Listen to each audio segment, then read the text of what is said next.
short story by Paul McCann entitled Bobo and the Street Kid.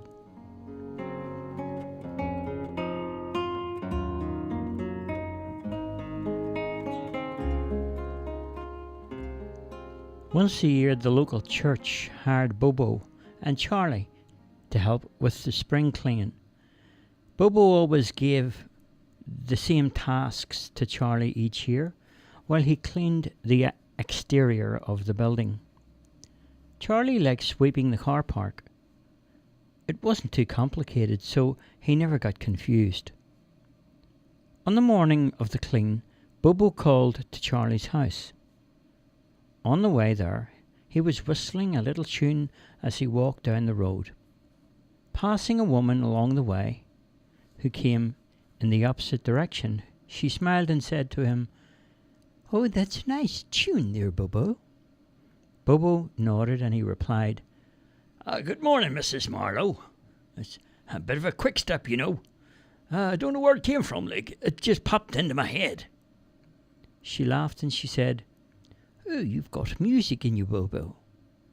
Bobo sensed that Mrs. Marlowe was stitching him up to do a job for her, so he got in first.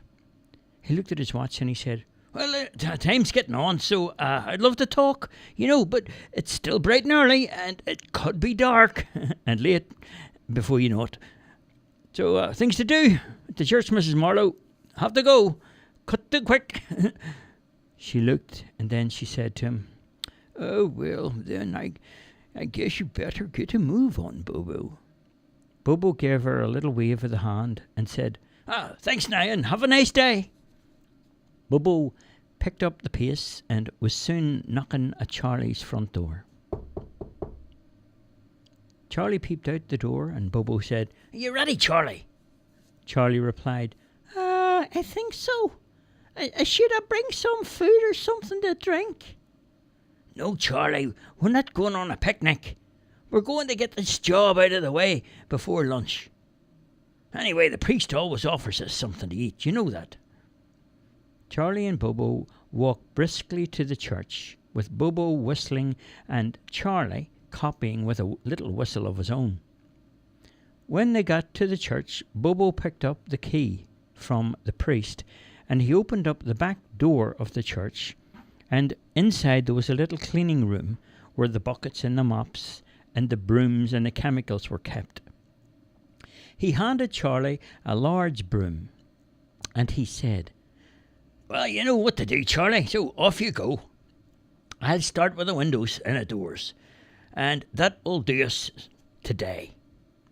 Charlie took the large broom and he put it between his legs and he rode it out the door as if it were a horse, over to the far end of the car park.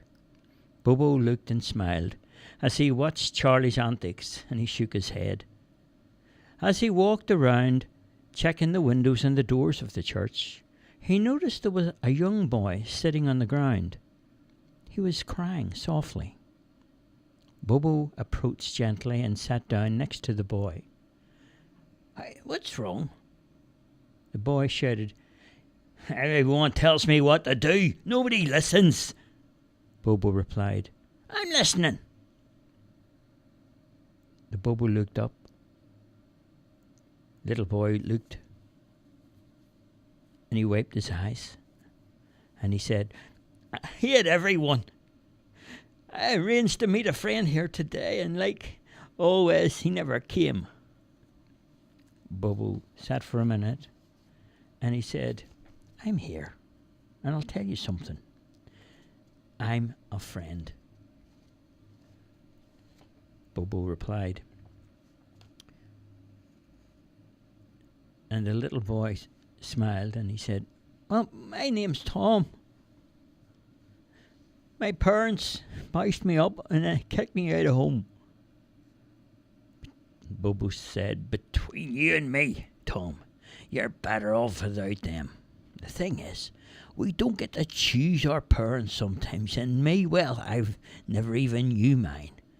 I was left alone as an orphan child, and I grew up in an orphanage, but it made me a better person. It gave me something to fight for. I think maybe, you know what, Tom, you're the same. And I'll help you if you want. Are you a priest here? The boy asked. Bobo shook his head and he said, No, I'm not a priest.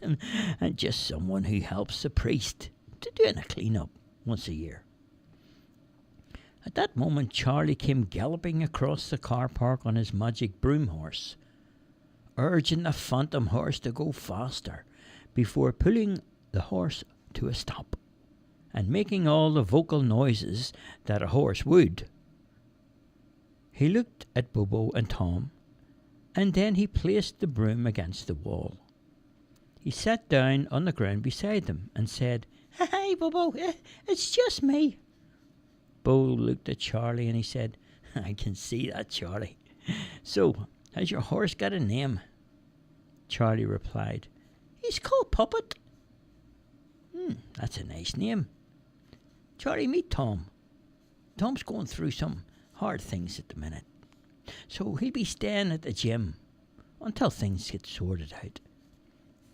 Charlie replied, Hey, Tom, Bobo, maybe Tom can help me clean up, like around the club, the gym, and stuff, you know.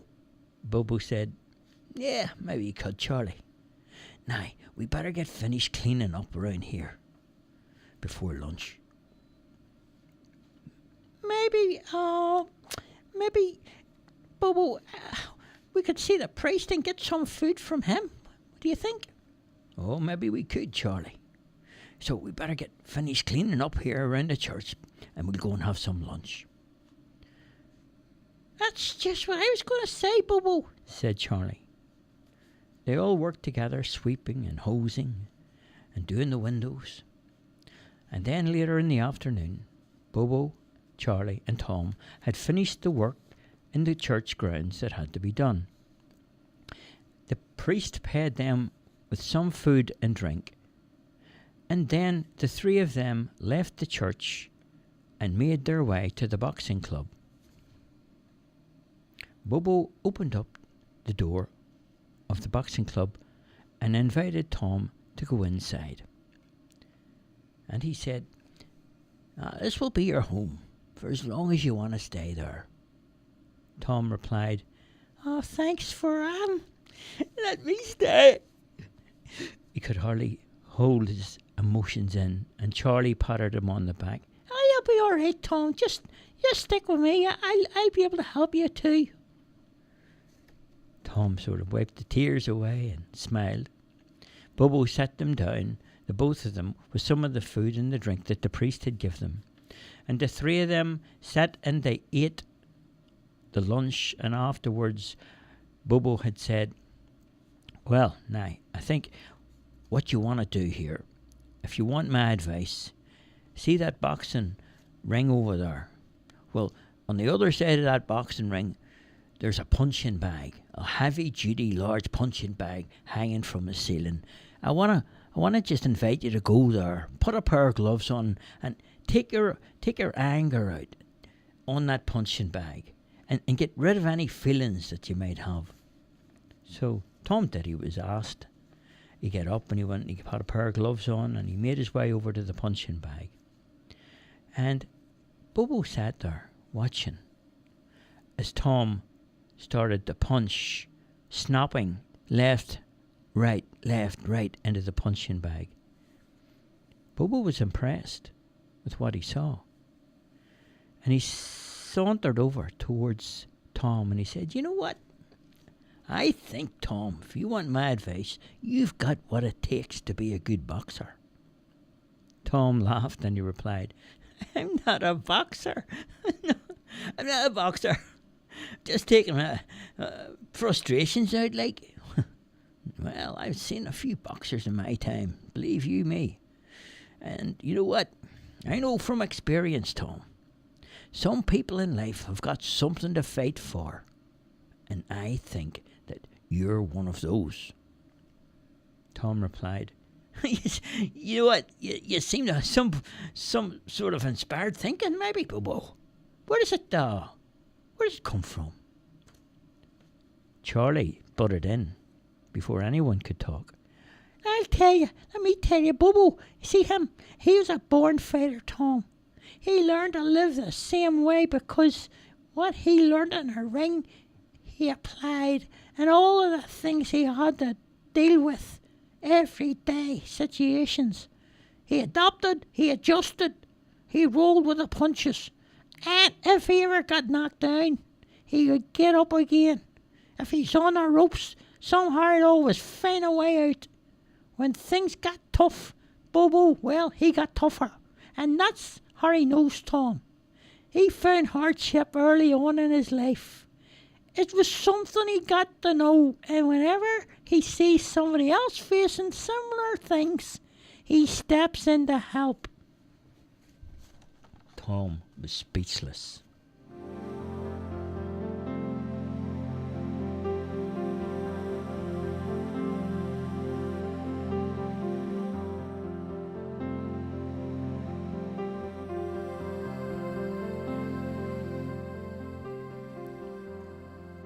He started crying.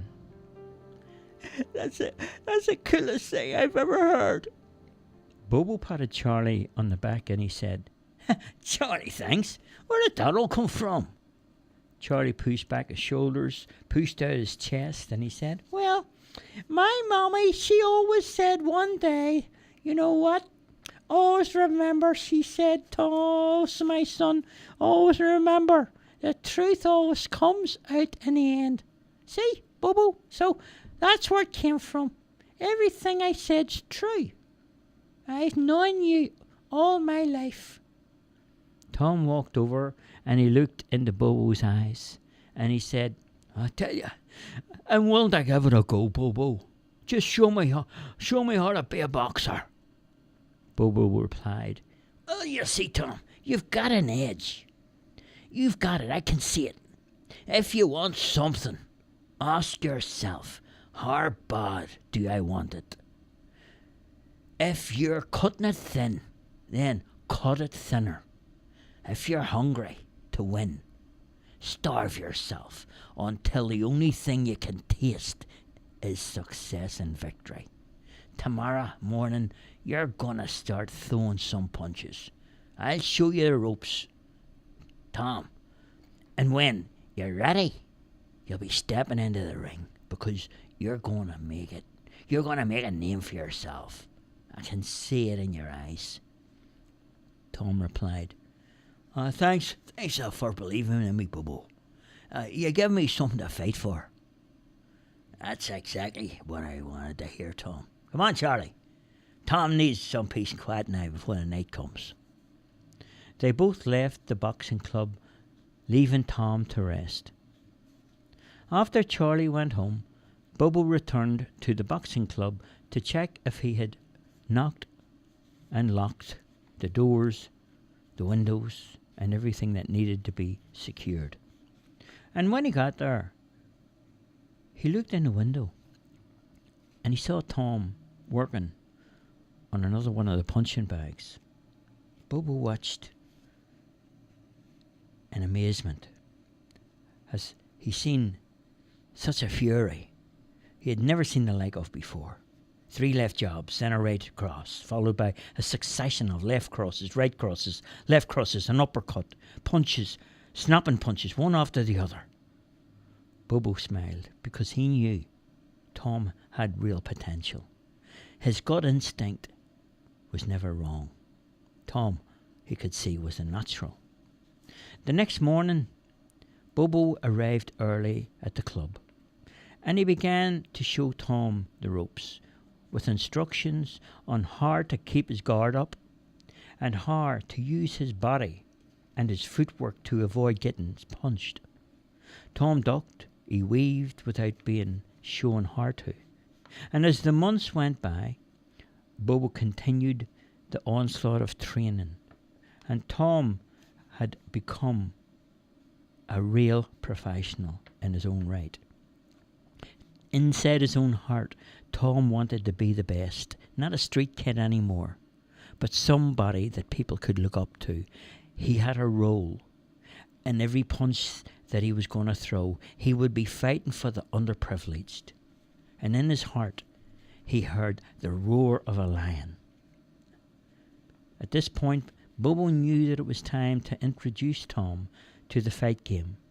So he invited the city boxing clubs over to the Bosco's Boxing Club for a gala event night, with some big names making an appearance. Bobo intentionally staged a large event because he wanted to show off this new talent. He entered Tom into the first fight of the evening with an up-and-coming champion boxer who was undefeated in all of his 7 fights. Because Bobo had a reputation around town, those in the know were intrigued with the opening fight. On the big night, the big clubs came with sponsors and attracted a few of the sports media along with them. Tom entered the ring, a virtual unknown, but within 15 seconds, he had knocked out the up-and-coming champion. Suddenly, Tom was now the talk of the town. Everyone wanted to know who he was and where he came from. And Bobo was very, very emphasized when he spoke about this new champion of his. And there was people now wanting to sign up Tom into contracts. The evening went on with Bobo's guidance. Tom had signed a major contract with a huge promoter, and his future was looking very good. Bobo knew that Tom was headed for stardom, and he was happy now just to sit back and watch the wheels go around. The end.